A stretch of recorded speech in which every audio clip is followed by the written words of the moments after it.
Oke, selamat siang. Hari ini tanggal 15 Oktober 2025 ya.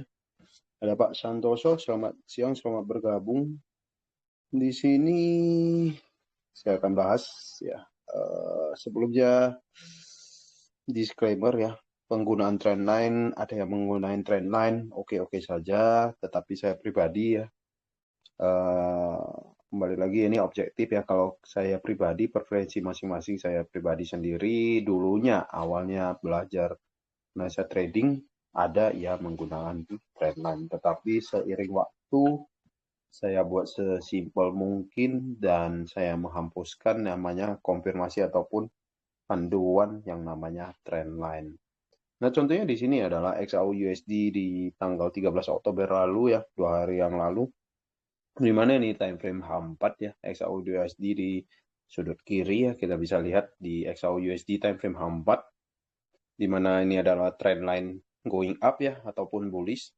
Lalu ada candle bearish ya, breakout trendline, dan pullback ya, retest ke atas. Tetapi kita bisa lihat saat ini malah hasilnya naik terus. Nah, ada apa dengan ini kan gitu.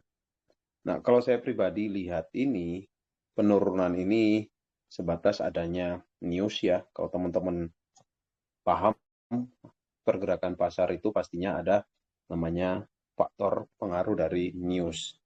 News yang apa? Pastinya ada yang berhubungan dengan USD. Otomatis jika kalau USD menguat, maka XAU USD ini atau gold akan ada pelemahan. Tetapi kalau kita lihat secara teknikal, penurunan ini yaitu menguji zona demand, yaitu di range harga sekitaran ini dia 3.960, ataupun saya buat zona aja.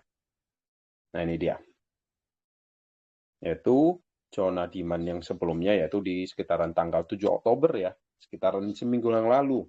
Ini tanggal 15 ya, seminggu yang lalu.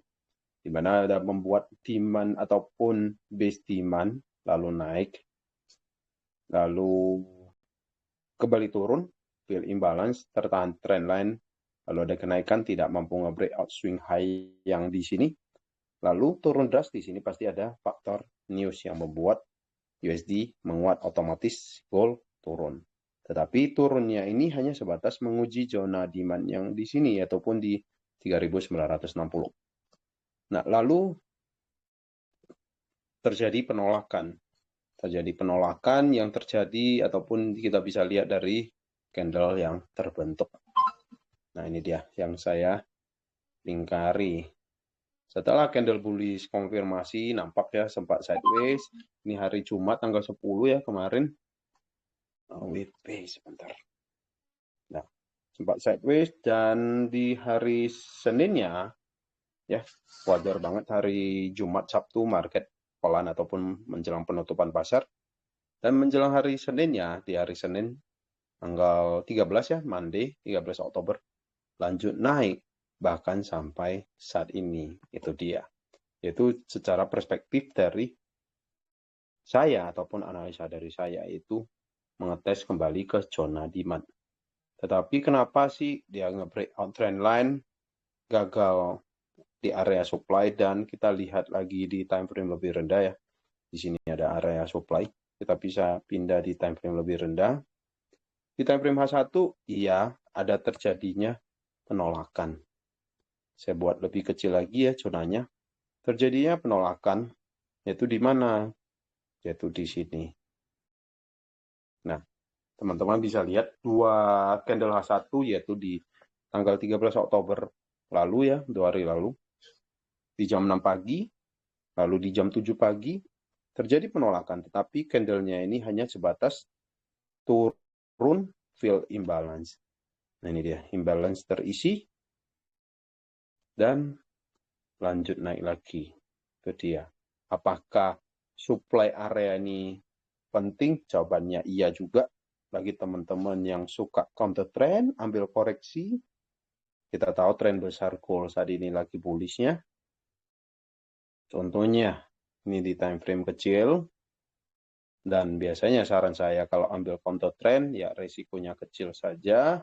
dan juga pastinya stop loss ketat ataupun lotnya kecil. Ambil posisi short ya, contohnya di sini. Ya, stop lossnya kecil aja, nggak perlu lebar-lebar. Ya, take profit jangan terlalu ambisius di mana swing sell ya, tetapi saran saya ambil secukupnya ataupun ambil hanya koreksinya saja. Nah, contohnya di sini bagi teman-teman ya kalau mau counter trend sell sah-sah saja, tetapi ya, contohnya TP kemarin nih dengan risk to reward 1:3 ataupun RR 1:3 di target ke week low yang ini. Oke saja. Nah, kalau kita perhatiin ya ini udah 1:1 lebih ya udah oke untuk close partial set BLP dan hasilnya kena BLP. Saya sedih dan mirisnya lihat ada dan saya nggak sebut merek ya, ada yang bahkan pakai komunitasnya udah besar, pakai RR-nya cukup segini. Ya, 1,1 lebih lah. 1,1-an. Ya, di mana ya ini terkena BEP. Tetapi faktor resiko sebenarnya lumayan besar. Ini dia, resikonya ini 200 pip. Bahkan ada yang sampai sampai ya itu di streamingkan di platform ataupun di media sosial ya, di mana followersnya cukup banyak, yang nonton juga lumayan banyak, dan pastinya ya kita tidak tahu ya ada yang ikut atau tidak. Tetapi kalau ikutnya pakai lot kecil ya oke saja, tetapi kalau digasnya pakai lot yang besar ya ujung-ujungnya miss margin call. Ya saya agak sebut merek ya. Nah itu dia. Nah makanya kenapa saya di channel Telegram saya ini tidak banyak membuat signal trading dan juga hanya berdasarkan share perspektif saya. Dan saya juga udah lumayan lama gak update di YouTube-nya. Ini dia contohnya kemarin ada buy di gold ya tadi malam. Ini dia. Jadi breakout trend line saya tetap cari buy. Breakout trend line ataupun lagi koreksi saya selalu cari buy, dan tadi barusan saya ambil buy juga di gold dengan risiko yang kecil saja. Nah ini dia. Udah running profit. Saya risiko kecil aja. Kenapa? Karena ada kemungkinan gold bisa saja akan turun koreksi lebih dalam lagi. Jadi saya pakai resiko yang kecil aja. Di sini udah running profit. Apakah saya akan close partial? Saya hold aja dulu. Ini masih running 1:1. Selagi gold ini mampu breakout swing high ini, saya akan hold lagi. Dimana saya resiko kecil, jadi nggak perlu takut yang namanya terkena stop loss. Nah, bagi teman-teman kalau mungkin lihat pakai panduan yang namanya trendline, apakah boleh-boleh saja? Boleh saja. Nah, kita bisa bantu dengan namanya trendline yang seperti tadi saya sebut di awal. Apakah saya dulunya pakai trendline? Jawabannya iya. Tetapi seiring waktu saya udah, seiring waktu saya udah buat sesimpel mungkin. Nah, ini dia. Kita, ya ini dia. Nah, contohnya di sini nih. Nyentuh line, trend line, tersentuh trend line atas, turun, buy. Dan ini nyentuh lagi trend line atas, trend line bawah, buy lagi. Ya, oke-oke saja. Nah, mungkin ini bisa sebagai preferensi ya. Apakah iya dan benar atau tidaknya menggunakan trend line, kembali lagi dengan gaya trading masing-masing, yaitu dia.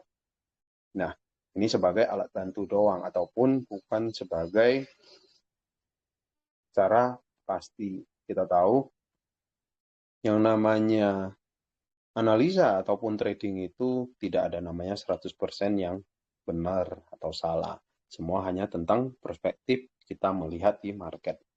Nah, contohnya di sini pakai trend line ya oke saya nge-buy ya boleh sampai kemarin, nanti bisa close partial ataupun nyentuh trend line atas dia bakal akan turun lagi dan naik lagi. Contohnya seperti ini. Nah, itu dia. Jadi ya kembali lagi dengan gaya trading masing-masing. Kalau saya pribadi, saya lebih suka zona-zona ya. Contohnya, kenapa saya ambil posisi buy di sini?